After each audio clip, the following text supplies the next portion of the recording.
Welcome to the show. General साहब, sir पहला और बड़ा अहम सवाल DGI इश्तियार साहब की आज की आपने टॉक सुनी होगी, आपकी नज़र से गुजरी होगी, ये बताइएगा कि फ़ौज की मुदाखलत होती है सर सियासत में या नहीं होती? देखिए, एक तारीख है पाकिस्तान की जिसमें फौज ने कुछ ना कुछ किया हुआ है, जिसकी वजह से हम देखते रहे हैं कि भाई मार्शल भी लगे तो जनरल मुशर्रफ अजलास में। लेकिन ये जो आज की फौज है ना, हमें ये जो सियासतदान है ये समझने से कास्टर है कि वो शायद अपने आप को अभी तक 80 की दहाई में कैद है। अपनी सोच उनकी जो है, फौज इस वक्त कोई 21वीं सदी में बैठी हुई है यहाँ पे। उसने ना सिर्फ मॉडर्न किस्म के दुश्मनों का सामना करना है, बल्कि जो दुश्मनों का सामना करने वाले लोग हैं हमारे, वो सारे बैटल हार्डन जंग के आग और खून के दरिया से पार करके यहाँ पर पहुंचे हैं। वो समझते हैं कि हालात और हालात की नज़ाकत क्या है, तो इसलिए उनका सियासत में इस हद तक मुदाखलत करना जहाँ पे ये शोर मचना शुरू हो जाए पॉसिबल नहीं है, क्योंकि उनका ज़हन ऐसा नहीं है, उनकी सोच ऐसी नहीं है। जो 80 की दहाई की फौजें थी वो ऑल किस्म की सोच थी उनकी, लेकिन अब हमारी लीडरशिप है फौज की, वो बहुत मुख्तलिफ, बहुत इंतहाई प्रोफेशनल, बड़े कॉम्पिटेंट लोग हैं। तो मसला जी। अच्छा सर, ये बताएं कि जो बैकडोर डिप्लोमेसी है या ये जो राब्ते, आज से कुछ अर्सा पहले भी हमने खबरें देखी ऐसी आई जिसमें मोहम्मद ज़ुबैर साहब की बयान आया, फिर मोहम्मद ज़ुबैर साहब की मुलाकात आई, फिर उसकी तरदीद आई, फिर उसकी एक्सेप्टेंस आई। हमने रिसेंट पास्ट में देखा कि ऐसा कुछ होता रहा, लेकिन जिसको कैटेगोरिकली फ़ौज ने डिनाई किया और उन्होंने कहा जी ऐसा नहीं हुआ। ये बताएं कि कोई डे टू डे तो बहुत सारे इश्यूज़ होते हैं, सियासतदानों से बात करनी पड़ती है, पॉलिसी मेकर जो हैं उनको बहुत सारी चीज़ों में कॉन्फिडेंस भी लेना पड़ता है। सो जो सियासत है उसको थोड़ा सा बाइफरकेट करें। जो डे टू डे कॉरस्पॉन्डेंस है वो कितनी होती है, और डे टू डे कॉरस्पॉन्डेंस होने का क्या मतलब है कि फ़ौज जो है वो सियासत के अंदर मुदाखलत कर रही है या सियासतदान जो है वो फ़ौज को इसके अंदर लेके आना चाह रहे हैं? इसको नुक्ते को थोड़ा सा डिफ़ाइन करें, होता क्या, किस तरह वर्किंग इक्वेशन क्या होती है फ़ौजियों की और सिविल जितने लोग इलेक्ट होते हैं, सिलेक्ट होते हैं उनकी? देखिए, फौज एक मुल्क का एक इदारा है जिसकी बहुत अहम जिम्मेदारियां हैं, और आज के दौर में जिस उनकी जंग है उसमें 24/7 फौज इसमें इन्वॉल्व है, आपके चाहे वो अंदरूनी दुश्मन है या बैरूनी खतरात है उससे। तो इस हद तक फौज का अपने हुकूमत के साथ कांटेक्ट में रहना 24/7 इंपॉर्टेंट भी है, क्रिटिकल भी है। कुछ ऐसे फैसले करने पड़ते हैं जिसके लिए आप देर इंतजार नहीं कर सकते, इसलिए जो अपनी हमारी जो लीडरशिप है, मुल्क की जो हुकूमत है, उसको अपडेट रखना, उसको अपनी सजेशंस देना और उनकी राय देना, और अगर जरूरत महसूस करे लीडरशिप तो उनसे बैठ के बात करना और एक कंसेंसस डेवलप करना मुल्क के हालात को डील करने के लिए, ये फौज के लिए, आपकी एस्टेब्लिशमेंट के लिए, दुनिया की किसी भी एस्टेब्लिशमेंट के लिए क्रिटिकल है और इंपॉर्टेंट है, और ये फौज करती है। और जहां तक ये ताल्लुक है, फौज बैठ के चाहे मौलाना फजल रहमान साहब को या मरियम साहब को उनसे बात करना चाहती है, क्यों करे? फौज के उनसे ताल्लुक क्या है उनका? जो अगर जाती ताल्लुकात को आप इस तरीके से लेके आ जाते हैं और आप पहुंच जाते हैं, उनको इस्तेमाल करते हैं अपने जाती ताल्लुकात को, उनको फौज भी तो आपकी और मेरी है ना जी, हमारे बहन भाई रिश्तेदार सारे इस मुल्क में ही हैं सारे, तो आपके मेरी तो अगर हमसे कोई मुलाकात करने आ जाए या चीफ आर्मी साहब से मुलाकात करने चला जाए या DISI से मुलाकात करना चला जाए अपने ताल्लुकात की वजह से, रिश्तेदारी की वजह से, तो उसको अगर इस किस्म का रंग देना कि शायद अब फौज उनके पीठ पे खड़ी है, जो उनके साथ मिल रही है या कुछ कर रही है, ये अफसोसनाक है। मैं समझता अपनी जो हमारी पॉलिटिक्स है इसको बहुत आगे निकल के भी 21वीं सदी में आना चाहिए।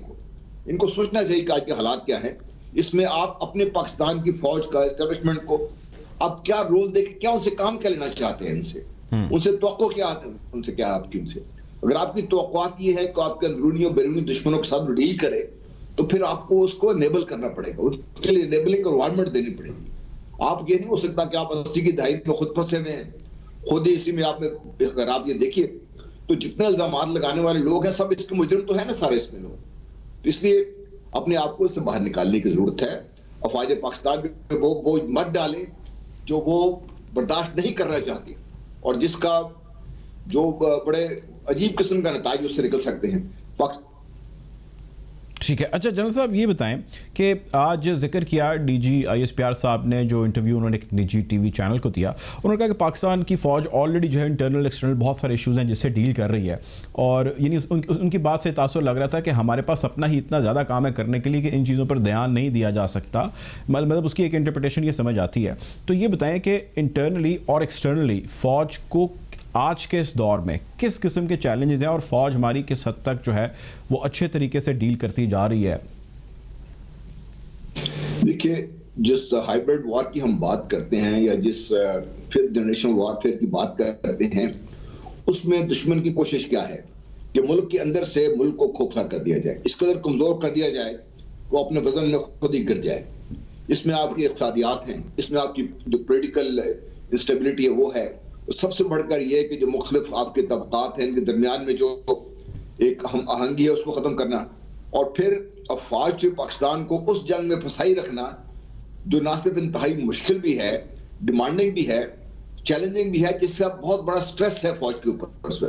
وہ ہے آپ کے اندر سے جو ٹیررزم اٹھتا ہے، وہ ہے جو آپ کے اندر سے جو ہمارے سوشل میڈیا پہ ٹیررزم ہو رہا ہے، باقاعدہ فوج کو ٹارگٹ بنا کے کیا جا رہا ہے، اور جس طریقے سے دشمن کی جو ہر قسم کی جو کوشش ہے اس کو فوج اپنے آپ سنبھالنے کی کوشش میں لگی ہوئی ہے اور بڑی حد تک الحمدللہ کامیاب رہی ہے.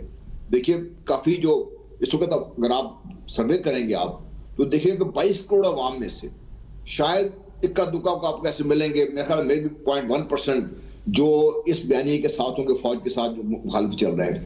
باقی عوام اپنی فوج کو اچھی طرح سمجھتی ہے، اور ہمارا جو ریلیشن شپ ہے نا فوج کا اور عوام کا وہ اتنا اسٹرانگ ہے کہ میں عام طور پہ جب مجھ سے کوئی لوگ پوچھتے ہیں تو میں کہتا ہوں میری اسٹرینتھ یہ نہیں ہے کہ میرے پاس ہتھیار ہیں یا ہمارے پاس ایٹم بم ہے یا ہمارے یہ ہے وہ ہے.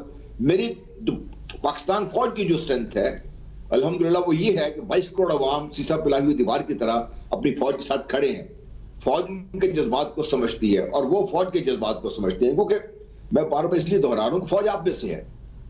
ٹھیک ہے. اچھا سر، اب جنرل صاحب یہ بتائیں کہ اب ڈی جی اسپیار صاحب کی جو آج ٹاک تھی ظاہر اس کا ایک حصہ تھا فوج اور دوسرا تھا سیاستدان. اب آپ ظاہر ہے ریٹائر ہو چکے ہیں لیکن آپ فوج میں بڑے اعلیٰ عہدوں پر رہ چکے ہیں اور آپ نے کام کر چکے ہیں وہاں پہ، آپ ظاہر اس پہ کامنٹ کھول کے کرتے ہیں اور کر سکتے ہیں. آپ آج کی موجودہ جو سیاسی لیڈرشپ ہے وہ کسی بھی پارٹی سے میں اس کو ریلیٹ نہیں کر رہا، آپ اس لیڈرشپ کو کیسا دیکھتے ہیں؟ آپ نے کافی لیڈرشپس دیکھی ہیں، کیا آپ کے کامنٹس ہیں ان سیاستدانوں کے حوالے سے جو آج کے اس دور کے سیاستدان ہیں؟ یہ زیادہ تر جن کو آپ دیکھ رہے ہیں سین پر، ان کو تاریخی تناظر میں پاکستان کے مسائل کا علم نہیں ہے، ادراک نہیں ہے. ان کو اپنے جغرافیہ کی سمجھ نہیں ہے، ان کو پاکستان کی جو صحیح معاملات ہیں، پاکستان کے جو ایشوز ہیں ان کی سمجھ نہیں ہے، ان پہ یہ بات نہیں کر سکتے. اس میں ان کی جو سوچ بڑی لمیٹڈ ہے، وہ الیکشن چلتے ہیں، الیکشن جیتنے کی حد تک ہے، اس سے پہلے اور اس کے بعد اس ملک میں جو ہو رہا ہے ان کو خبر نہیں ہے. آپ اکانومی اٹھا کے دیکھ لیجیے، آپ باقی معاملات دیکھ لیجیے. دیکھیے پاکستان کا پاپولیشن ایکسپلوژن اس حد تک ہے کہ 22 کروڑ عوام وہاں پہنچ چکے ہیں اور لوگ 23 کروڑ کی بات کر رہے ہیں. جس طریقے سے جا رہے ہیں کہ ہمیں سمجھ نہیں ہے کہ کیا نقصان ہے پاکستان کو. کبھی آپ کے سیاستدانوں نے ایسی بات کی ہے؟ کبھی آپ کے سیاستدانوں نے یہ بات کی ہے جو طبقاتی جو ہم نے کیا کہتے ہیں جو فرق کہہ لیجیے یا ایک دوسرے کی جو انڈرسٹینڈنگ میں جو فرق ہے اس کو ہم نے برج کرنے کی کوشش کی ہے سیاستدانوں نے؟ نہیں، بلکہ صوبائیت لے لی ہے ان سے. ہر چیز یا تو سندھ کی ہے یا بلوچستان کی ہے یا پنجاب کی ہے کے پی کی. بھائی پاکستان ہے نہیں آپ لوگوں کا. ان کی جو سمجھ ہے انفارچونیٹلی بہت ہی، میں سمجھتا ہوں کہ انٹلیکٹ وائز بڑا ڈس اپوائنٹ ہوتا ہے انسان جب یہ دیکھتا ہے کہ یہ لوگ پاکستان کی لیڈرشپ چاہتے ہیں. یہ وہ لوگ ہیں جو سوشل میڈیا پہ اس قسم کا پریشر کریٹ کر رہے ہیں کہ فوج کو باہر آ کے بات کرنی پڑتی ہے.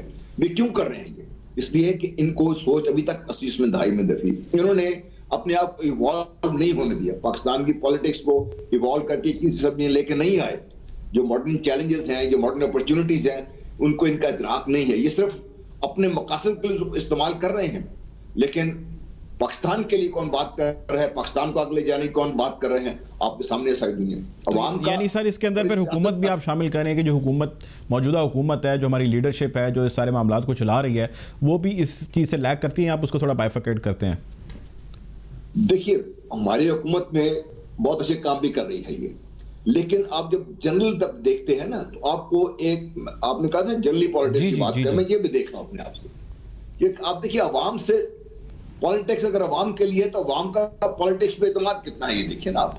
میں تو بار بار اس چیز کا بھی احساس کرتا ہوں خدا کے لیے یہ نہ ہو کہ عوام جو مین اسٹیک ہولڈرز ہیں اسٹیٹ کے وہ بالکل اس سے علیحدہ کر لیں اپنے آپ کو، اور اگر وہ صورتحال ہوئی تو پاکستان کے لیے مشکلات ہوں گی.